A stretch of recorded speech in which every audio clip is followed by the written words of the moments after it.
Hello, I'm Jennifer Witt, Director of ProjectManager.com.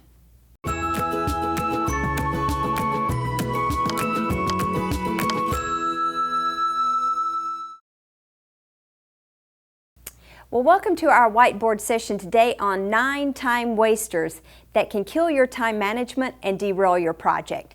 So there's been a lot of talk recently about time management with project managers saying there's not enough time, they're not getting things done, they're working 24/7, and projects derailing. Sound familiar? I know I struggle with this too. So what I wanted to do is share with you some of the things that we found to be time wasters and some solutions that might be helpful for you in managing your time and having more successful projects. So of the time wasters we found that the culprit is really spending too much time on non-productive work. And so let's take a look at some of these things and see if any of these resonate with you.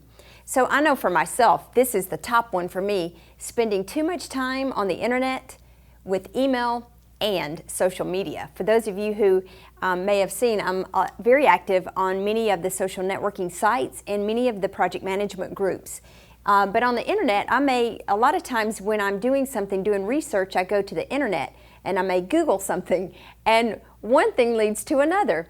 I maybe look up a word or a topic or something, and then I just follow the stream. I'm like, wow, that's interesting, and then I can find myself researching that and then going to the next thing. So after, if I'm not careful, I can spend too many hours a day just on the internet researching. The other one is email. We all have multiple projects. I get hundreds of emails a day. So sometimes if I start responding to those immediately without being in a planned period of time, then I can find myself using a lot of my time. And then again, responding in the social media network. So again, what our recommendation is find a specific time in your schedule where you can plan those activities and stay within that time frame. Because with the internet, there are times that it's a great resource for us to find information, tips, tools, and techniques, again, for research or other information. So just being cognizant of that and keeping within a time frame. And then on your emails, we condition ourselves to think that we have to respond immediately to someone who is sending email. I know a lot of times I may be working on something, planning something, or even being on maybe a conference call, and then I hear that ding or the little indicator that I have, hey, new mail. So I feel like I have to go respond to that. So what I found for myself, what I have to do is minimize my mail screen and the little thing at the bottom of my computer where I can see the counter of new emails. I have to hide that from myself because I tend to get distracted and think I have to go respond to that. And also for your team members is letting people know, set standards or best practice to communicate to your team that if there is an email sent, that you'll respond within a specific time frame or at a certain period of time in the day. And also for social media, again, I find social media to be very helpful finding tips, tools, or techniques. Oftentimes finding information, but also sharing information and being involved. I think it's really important, especially for our profession. So again, finding a time, setting out a designated time for those activities and trying to stay within that time frame.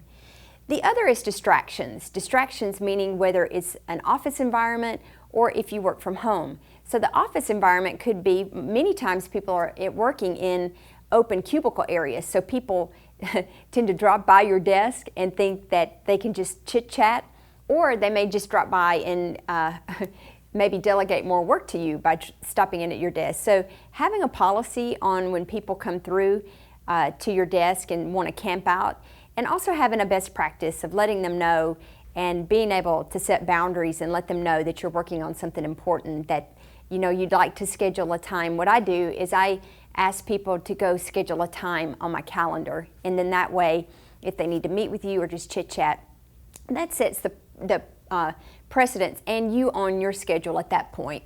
It could be home distractions.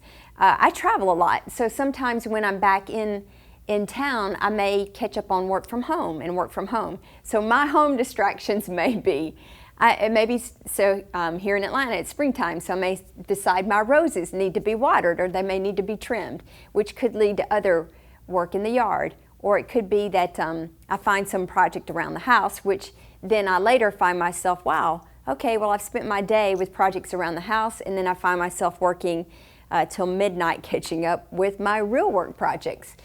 So those are things, again, that we have to be cognizant of, and just being disciplined not to get too derailed by these things.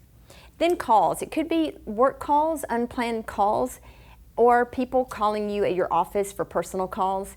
And again, redirecting people, like owning your schedule and your time, and letting people know when you're available to talk. If it's a personal call, you may redirect someone to, hey, let me call you back when I'm available, or maybe call them at lunch, or maybe after hours.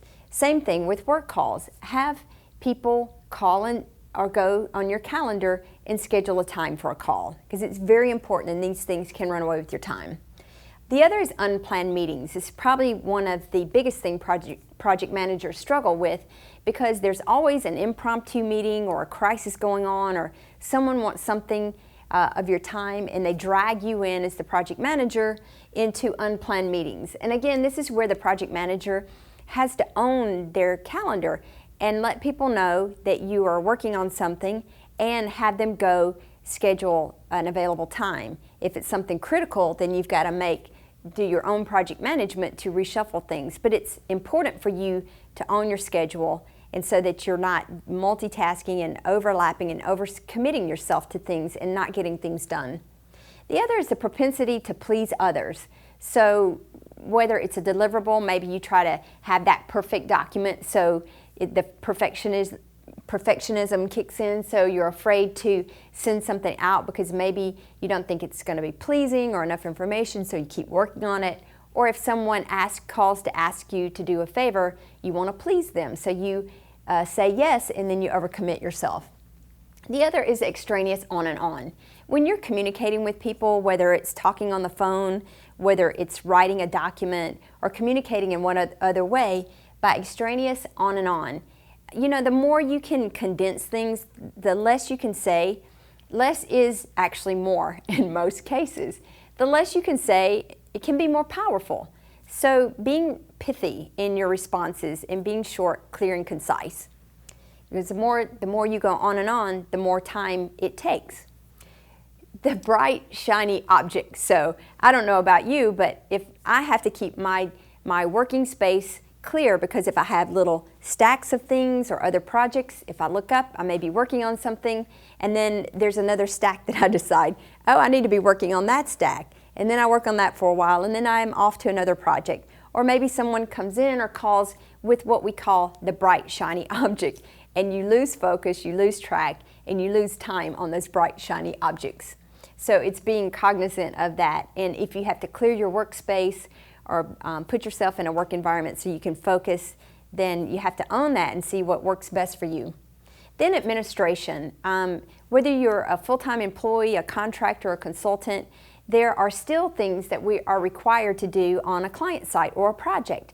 So planning for that, so knowing what administrative work you have to do and when, and get that on your calendar so you can plan for it and stay within those time frames. Then travel. So again, for me, I'm a traveler.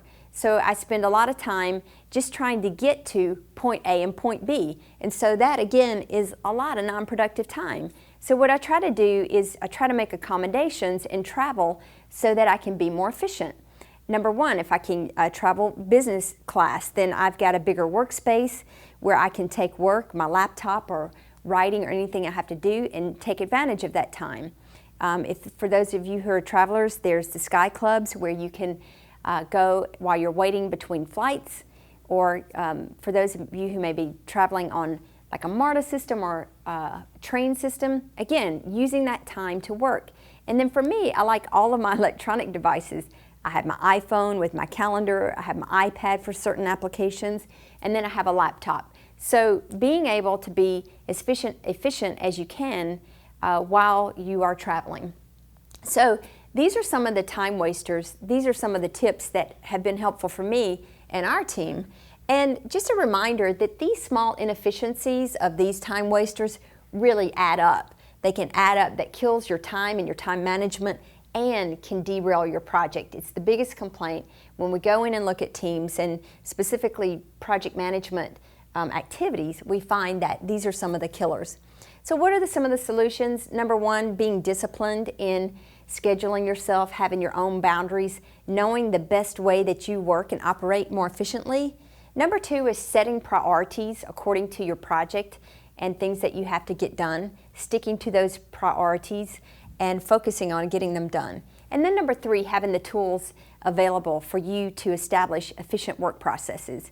So I hope those are helpful. Those are certainly some of the things that have killed my time and derailed my projects, but these tips and tools are things that have helped. So I hope they help you too. Thank you. So if you're looking for a tool that can help you manage your time more effectively and have more successful projects, then sign up for our software at projectmanager.com.